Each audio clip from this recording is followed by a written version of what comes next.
1,000만 원을 벌기로 결심했다라고 말한 사람이 있습니다. 그리고 실제 현재는 월 억 이상을 벌고 있는 화제의 인물이죠. 심사임당님의 새로운 책이 나왔습니다. 선물을 받아서 읽어보았는데요. 이 책 내용과 그리고 제가 직접 만나본 그 심사임당이라는 사람에 대한 이야기를 시작해 보도록 하겠습니다.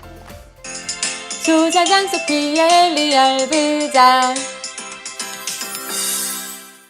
안녕하세요. 소사장 소피아입니다. 네, 요즘 화제의 유튜버죠. 진즉에 화제가 되었었던 유튜버 심사임당님의 신책이 나왔습니다. 지금 사업을 하시려는 분들, 정확히 말씀드리면 부업이라고 할 수 있을 것 같아요. 제2의 수입 또는 주도적인 수입을 만들려고 하시는 분들에게 굉장히 유용한 그런 꿀팁들이 있는 것 같아서 그런 부분, 제가 특히 공감하는 부분을 좀 정리해서 말씀드리려고 하고, 또 심사임당님을 제가 또 인터뷰도 나왔었잖아요. 또 제가 따로 모임에서 또 뵙고 2번을 개인적으로 뵀었는데, 실제 뵌 심사임당님에 대한 이야기까지 한번 덧붙여 보도록 할게요. 심사임당님을 뵈러 가기 전에 그분을 만난 사람에게 어떤 분이냐고 많이 물어봤어요. 어때요? 심사임당님 만나보니까 어때요? 이런 질문을 많이 했는데 하나같이 제일 먼저 말을 하는 게 뭐였냐면 똑똑하다라는 거예요.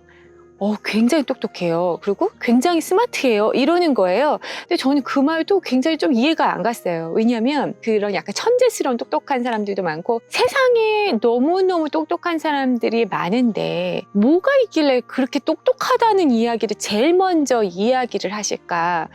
그게 좀 궁금했어요. 그 후에 제가 이제 실제로 딱 심사임당님을 처음 인터뷰가 아니라 이런 사적인 모임에서 만나 뵀었는데 똑똑한 거예요. 사람 자체가 발상이나 이렇게 돈을 버는 방법에 대한 그런 아이디어를 배출하는 부분이 굉장히 빠르다고 생각이 들었고, 그리고 제가 그 후에 좀 꾸준히 지켜본 느낌으로는 이 사람처럼 이렇게 일을 잘하시는 분이 계실까? 일을 참 잘한다. 효율적으로 한다, 이런 인상을 받았습니다. 자, 이 책에서 되게 인상 깊었던 게 뭐였냐면은 심리학에서도 굉장히 유명한 이야기인데요. 제 책에서도 예를 들은 그 내용이 있어요. 뭐냐면 동전의 확률인데, 동전을 뒤집어서 돈을 버는 것, 또 이쪽으로 뒤집으면 돈을 잃는다는 선택을 할 때 그 확률이 만약 똑같다고 했을 때는 50% 확률임에도 들어오질 못한다고 합니다. 그러니까 그게 심리학에서는 손실회피의 법칙인데, 되게 얻는 것과 잃는 것이 똑같은 확률이어도 잃는 것을 훨씬 더 크게 느끼기 때문에 잘 들어오지 못한다고 해요. 여기서 심사임당님은 동전을 어떻게 비유를 해보냐면은 한쪽이 나왔는데 돈을 10억을 벌 수 있는 확률이고요. 한쪽을 했을 때 돈을 1억을 잃는 확률이라고 합니다. 잃는 건 1억이야. 얻는 건 10억이야. 자, 이랬을 때 아까 반반 확률이 아니고 이거는 10배 차이의 확률이잖아요. 그럼 들어오실 거예요? 안 들어오실 거예요? 이 게임에 참여하실 거예요? 안 하실 거예요? 당연히 산수 정도만 되는 분이라면 당연히 이 게임에 합류를 하죠. 그죠? 몇 번 1억을 잃는다고 하더라도 결국엔 10억이 한 번이 나올 거기 때문에. 그죠? 그러면 그거를 다 회수할 수 있으니까. 근데 여기서 심사임당님이 뭐라고 얘기하냐면 결국에는 10억을 벌게 될 확률이 있음에도 불구하고 1억을 만약 잃었을 때 그게 전 재산이기 때문에 들어올 수 없는, 그래서 이 게임을 포기하는 사람들이 있다. 예. 2번, 3번 확률을 10억에 가까이 만들어야 되는데 그 돈이 없다는 거죠. 그래서 제안을 뭐라고 하냐면 이 1억, 10억짜리 게임을 판을 짜야 되는 게 아니라 내가 감당할 수 있는, 내가 최소한 10번은 도전할 수 있는 그 판으로 다시 짜야 된다고 이야기를 합니다. 그럼 100만 원으로 해서 10번 도전해서 1000만 원을 벌 수 있는 그 게임을 도전을 해서 그것을 얻게 된 후에 다시 점점 판을 키워서 이렇게 확률을 나가는 거죠.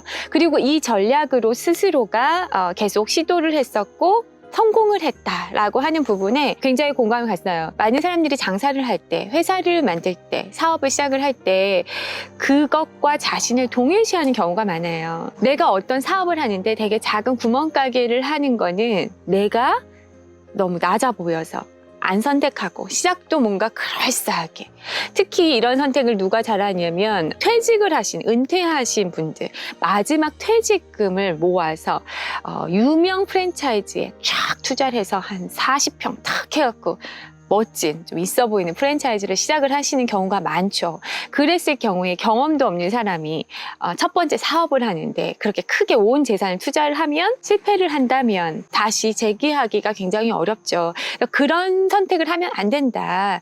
작은 투자로 해서 캐파를 늘려가야 한다. 이것은 굉장히 많이 공감을 갖고 저도 옛날에 옥션이라는 곳에 물건을 팔 때 자본금이 20-30만 원밖에 안 됐었을 것 같거든요. 그 돈으로 시작을 해서 조금씩 늘려나갔던 것 같은데 그때는 그 돈으로 시작을 하니까 훨씬 부담이 덜했다고나 할까요? 오히려 점점 시간이 지나면서 어떤 투자금이 더 늘어나고 조금 더 크게 한 번에 벌려는 생각 때문에 이런 조금씩 뭔가 시도를 이렇게 늘려나가는 것을 더 안 하게 되는 느낌도 있는 것 같아요.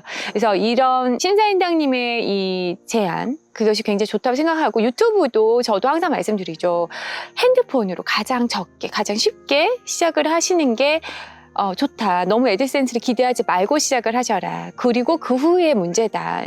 저도 그렇게 말씀드리는데 이분도 처음에 유튜브를 시작할 때는 막 돈을 막 모아서 사람들이 같이 해가지고 막 크게 제대로 막 영상 찍고 또 본인이 전직 PD였으니까 자신의 그 기준도 높았을 거 아닙니까? 그렇게 해가지고 했는데 실패하고 계속 실패를 하시죠. 그러다 보니까 안 되겠다. 지속할 수가 없구나. 수익이 안 나는데 계속 뭔가 투입 비용만 생기는 사업은 어렵구나 해서 나중에 다시 다 접고 아주 심플하게 핸드폰으로 촬영을 하는 채널을 시작하게 된 것이죠. 저는 나중에 이제 인터뷰를 하고 나서 그 후에 뭔가 이렇게 만나면서 제가 새롭게 든 생각은 이분은 효율성이 진짜 좋은데 그것에 대해서 구체적인 내용을 몰랐었는데 이 책에서 보니까 이런 내용이 있었어요. 월화수목금토의 일정을 일요일날 다 짠대요. 근데 그 일정을 짤 때 일요일은 하루 종일 전화도 안 받고 문자에 답도 안 하고 아무것도 안 하고 오로지 월요일부터 토요일날 내가 무엇을 해야 할지 그리고 어떤 것이 중요한지에 대한 내용만 정리를 한다고 합니다. 그리고 월요일이 되면 군인처럼 여기 비유가 나와요. 무엇을 하는데 그게 알고 보면 가장 효율이 좋더라. 그래서 그런 방식으로 일을 한다고 합니다. 써져 있습니다. 그래서 월요일부터 토요일까지는 정해진 일정으로 그냥 무조건 한대요. 근데 이 방식이 너무 좋은 이유가 뭐냐면 우리가 무언가를 새로운 시도를 할 때 현타가 온다고 하죠. 계속 의심스럽죠. 내가 지금 뭐 하는 것일까? 이게 정말 그렇게 될까? 뭔가를 하다가 에이 너무 힘든 것 같아. 아 이거 뭐가 안 나오는데 계속 이렇게 스스로 의심이 계속 들거든요. 될까?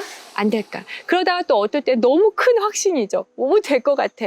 될 것 같아. 이거 해야겠다. 해갖고 시작을 했는데 또 안 될 것 같고 막 이런 게 이 감정 기복이나 이런 게 왔다 갔다 하는데 신사임당님이 뭐라냐면 그렇기 때문에 월요일부터 토요일까지는 딱 정해놨으면 생각을 안 하고 의심을 안 하고 그냥 하는 거래요.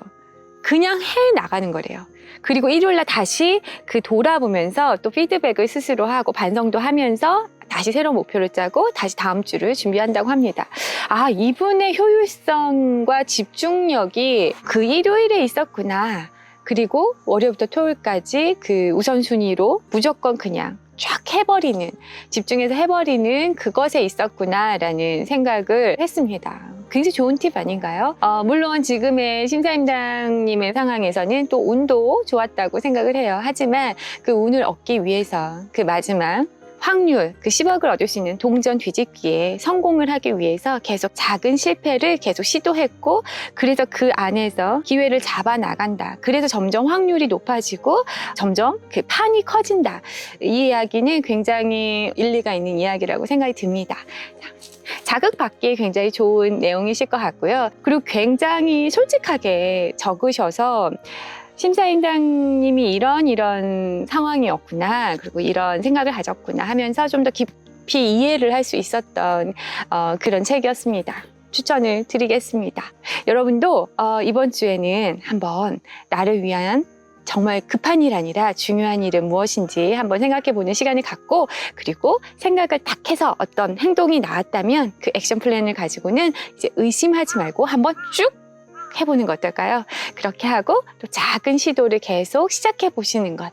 이렇게 하면 여러분도 성공의 확률에 가까워질 거라고 생각합니다. 자, 오늘 영상 여기까지 할게요. 영상 좋으셨다면 좋아요, 구독 꼭 눌러주시고요. 다음 영상으로 찾아뵙겠습니다. 아, 여기는 저희 친정 강원도 평창입니다. 정원 예쁘죠? 네. 8월 한 달 동안 휴가를 보내려고 해요. 그래서 좋은 곳이고 저곳 다니면서 쉬려고 합니다. 예쁜 풍경 같이 보시면 좋을 것 같아서 오늘 여기 나와서 찍어봤어요. 그러면 여러분 하루하루 행복하게 보내세요.